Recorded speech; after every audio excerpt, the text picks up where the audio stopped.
یہ کہاں پر ہوتا ہے؟ جہاں پر برائی، فتنہ، فساد سے لوگ کرا رہے ہوں، انسانیت کرا رہی ہو، ان کو اس فتنہ فساد سے نجات دلانے کے لیے، جس میں ہمارا کوئی مفاد نہیں، کوئی غرض نہیں ہے، صرف اللہ کے لیے اس ظالم سے اس کو نجات دلائی جاتی ہے، اور وہ اس کا اجر بہت بڑا اللہ کے یہاں ہے۔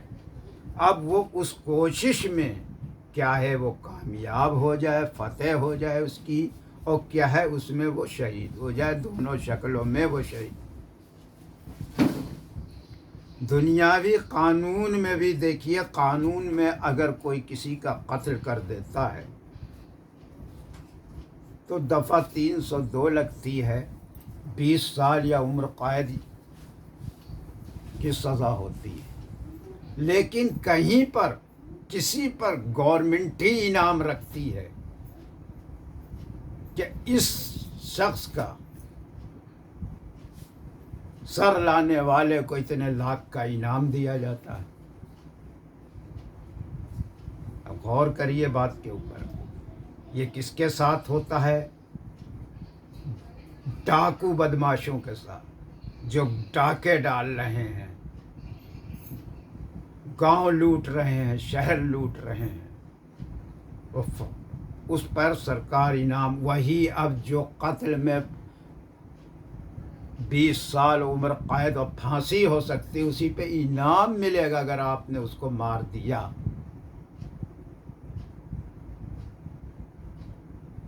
اور اب جہاد بھی وہی چیز ہے۔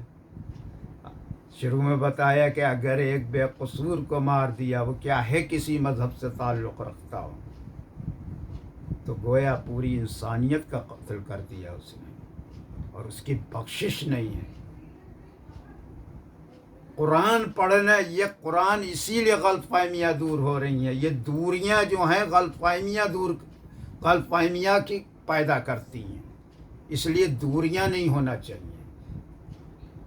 یہ قرآن صرف مسلمانوں کے لیے نہیں ہے، اس کی فیسلٹیز، اس کا قانون، اس کا یہ پورے عالم انسانیت کو سنانا چاہیے۔ آج ہم نے وہ کام بھی بند کر دیا۔ ہمارے حضور صلی اللہ علیہ وسلم جب دنیا سے تشریف لے جانے لگے تو آپ کہہ گئے تھے، اب یہ کام ہم اپنی امت پہ چھوڑ کے جا رہے ہیں۔ کیا کام چھوڑ کے جا رہے؟ کیا کرتے تھے؟ قرآن کو عام کرتے تھے، قرآن کی تعلیمات لوگوں کو سناتے تھے، قرآن کی فیسلٹیز بتاتے تھے۔ اس کام کو بھی ہم پہ فرض کیا گیا ہے۔ قرآن کی تبلیغ اور قرآن کے احکامات پر عمل فرض ہیں۔ جو قرآن پڑھے ہیں ان سے پوچھ سکتے ہیں کہ ایسا ہے یا ہم کہہ رہے ہیں۔ کسی کتاب کی تبلیغ اور کسی کتاب پر عمل کا نہیں، قرآن کی تبلیغ اور قرآن کے احکامات پر عمل فرض ہے۔ وہ بھی ہم نے فرض کو چھوڑ دیا۔ نتیجے میں ہمارے بیچ غیر مسلم اور مسلم کے بیچ غلط فہمیاں دور ہو رہی ہیں، اور پھر اس میں دشمن فائدہ اٹھاتا ہے، اور پھر اسی قرآن میں لکھا دکھا دیں گے کہ اگر کسی غیر مسلم آپ کو کچھ نہیں پریشان کر رہا، وہ اپنا اس میں ہے، اور اگر آپ نے اس پہ زیادتی کری تو آپ کی خیریت نہیں ہے۔ اب بتائیے،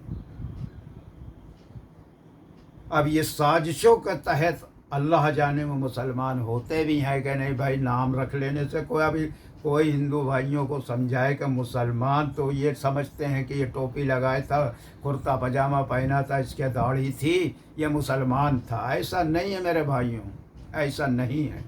مسلمان یہاں سے ہوتا ہے ایمان سے، اور مسلمان کبھی غلط کر ہی نہیں سکتا، مسلمان جھوٹ بول ہی نہیں سکتا، مسلمان دھوکہ دے ہی نہیں سکتا۔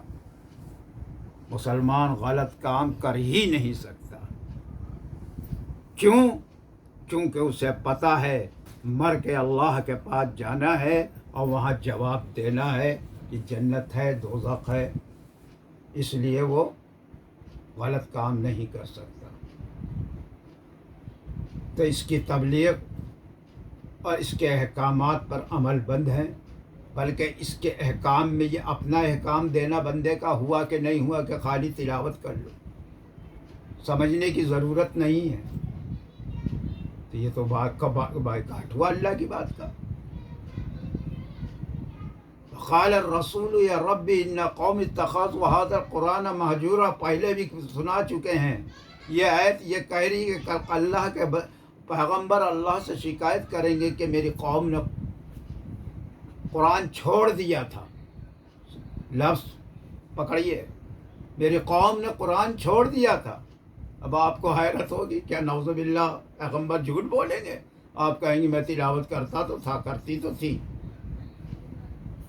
قرآن خالی تلاوت کی چیز نہیں ہے، اور ویسے بھی سمجھنا چاہیے اس میں بات چیت ہے. یہ قانون کی کتاب ہے، یہ گائیڈ لائن ہے، یہ کوئی انتر منتر نہیں ہے کہ پڑھو خالی وہ کیا تعویذ بناؤ پہن لو.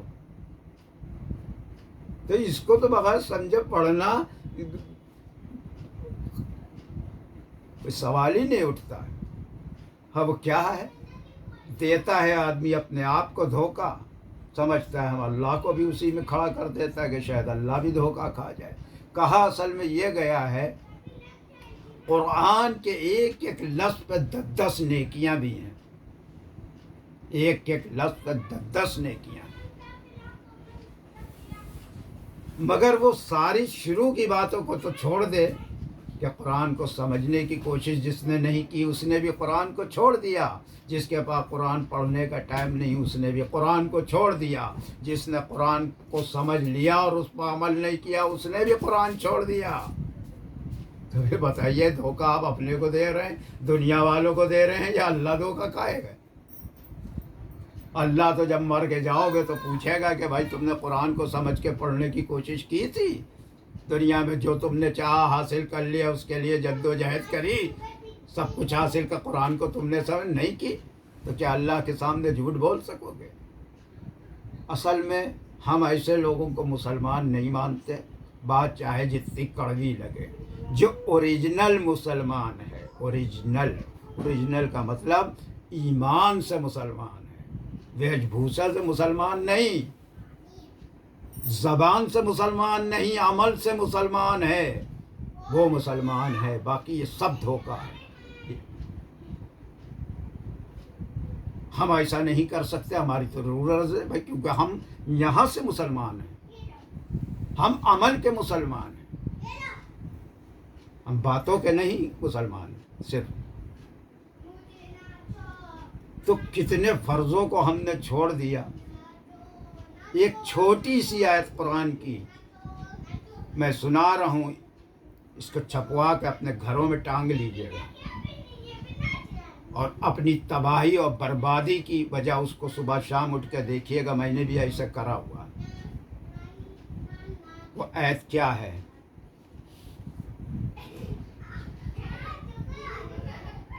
وَأَنفِقُوا فِي سَبِيلِ اللَّهِ وَلَا تُلْقُوا بِأَيْدِيكُمْ إِلَى التَّهْلُكَةِ وَأَحْسِنُوا إِنَّ اللَّهَ يُحِبُّ الْمُحْسِنِينَ. اور جس کا ترجمہ، اور تم لوگ خرچ کیا کرو اللہ کی راہ میں، اور اپنے آپ کو اپنے ہاتھوں تباہی میں مت ڈالو، اور کام اچھی طرح کیا کرو. بلا شبہ اللہ تعالیٰ پسند کرتے ہیں اچھی طرح کام کرنے والے کو. وَلَا تُلْقُوا بِأَيْدِيكُمْ إِلَى التَّهْلُكَةِ. اب ہلاکت میں ڈالنے سے جگہ کیا مراد ہے؟ اس میں مفسرین کے مختلف اقوال ہیں. ابو داود حدیث اور ترمذی میں شریف میں، پہلے بتا دوں جنہیں نہ معلوم ہو ابھی سن لے، یہ حدیثیں صداقت میں قرآن جیسا درجہ رکھتی ہیں.